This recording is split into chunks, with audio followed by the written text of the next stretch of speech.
The Claude Firth Veteran Village, designed to combat veteran homelessness in West Texas, posits that a bed alone does not restore purpose or comradeship.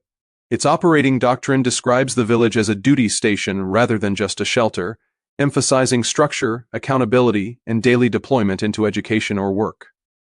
Why is a faith-based Padre department considered a core command function for such a village and not just an optional add-on? The thesis by James Sullivan makes a strong argument that the deepest wounds the village addresses aren't just economic or residential. Veterans often suffer from moral injury, despair, alienation, loss of vocation, and ruptured comradeship. These are spiritual and psychological dimensions that a purely logistical or operational approach simply can't solve. A village lacking a spiritual and clinical command like a Padre department, where would be structurally incomplete? You're saying that even if a veteran has housing, food, and a job, they can still be spiritually homeless, as the thesis puts it. It seems to challenge the idea that addressing basic needs automatically fixes deeper issues. How does this Padre department, specifically with a chaplain LPC dual role, integrate these distinct domains of spiritual care and clinical psychology, which often feel separate? That's precisely it. The Padre is conceived as both a certified chaplain and a licensed professional counselor. This dual role is ambitious but necessary because moral injury, for instance, often presents as both a clinical issue like depression or anger and a spiritual one such as guilt before God or a loss of faith. The Padre integrates these two domains, providing spiritual care, moral meaning, and ritual on one side, and clinical assessment, crisis intervention, and ethical boundaries on the other. So the Padre isn't just a counselor with religious language or a preacher with a counseling license. They're meant to be an integrator. But in a setting like the Claude Firth Veteran Village, which serves public need and admits residents from diverse backgrounds, how does a faith-based ethos avoid becoming coercive or sectarian? Many might see faith-based and worry about imposed religious conformity. The thesis is very clear that faith-based does not mean coercive, sectarian, or naive. It means the institution is grounded in a moral and spiritual anthropology. This perspective holds four structural convictions. First, every resident bears dignity, not just as a case file. Second, they remain morally accountable. Dignity doesn't equate to an excuse for their actions. Third, it provides language for repentance and forgiveness, which are critical for veterans carrying true or false guilt. And fourth, faith grounds hope in something deeper than just mood. It's a discipline practiced even before a feeling of wholeness returns. Spiritual care is offered based on individual needs and conscience, never compelled. It seems to be about providing a framework for meaning and hope, rather than imposing a specific religious doctrine.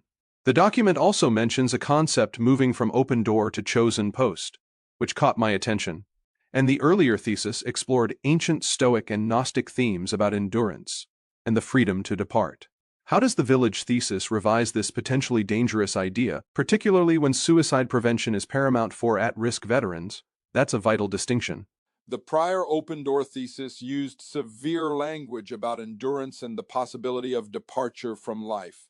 Drawing from Stoic philosophers like Epictetus, the village thesis subordinates this to a safety-first doctrine. The open door is redefined as a chosen post. The point is not that a suffering veteran may leave life, but that a veteran who realizes they are not spiritually trapped by pain can choose to remain, serve, and endure in an acute crisis.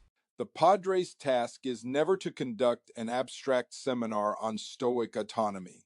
It's to secure safety, remove lethal means, and summon help immediately, bringing the veteran back into relationship until judgment can return. So it's about translating suffering into a sense of vocation, not romanticizing death. This emphasis on practical life-preserving action seems to be mirrored in the village's operating secure, steady sort. Speak, serve, send.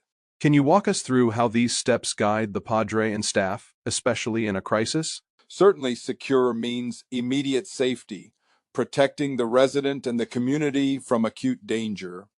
Steady involves calming the body and environment, providing basic needs like water or quiet because a dysregulated person can't reason.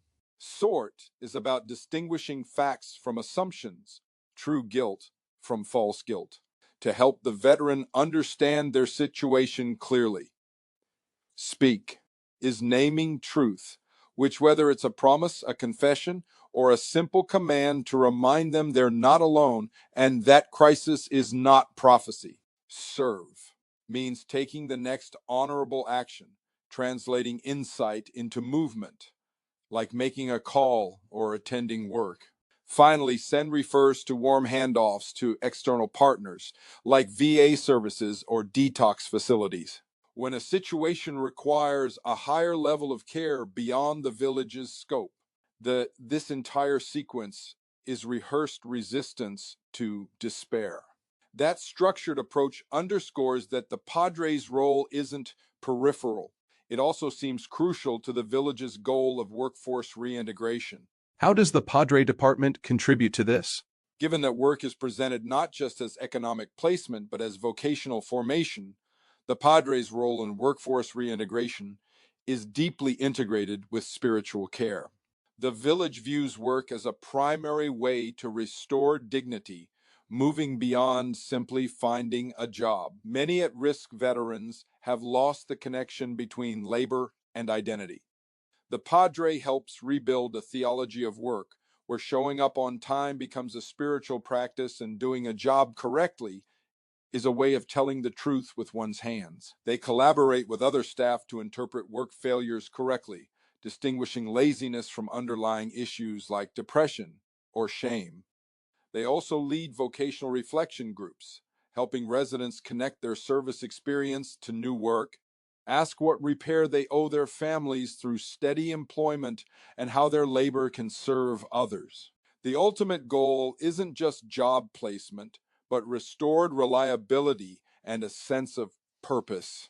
It's clear that for the Claude Firth Veteran Village, the Padre Department is far from an auxiliary service. It's a fundamental part of its mission to rebuild veterans through structure, work, comradeship, and hope, ensuring that discipline never becomes cruelty and mercy doesn't become permissiveness. If you found this discussion thought-provoking, consider sharing this episode with someone who might benefit from hearing it. There is also full text versions of the Claude Firth Veteran Village Chaplain LPC thesis.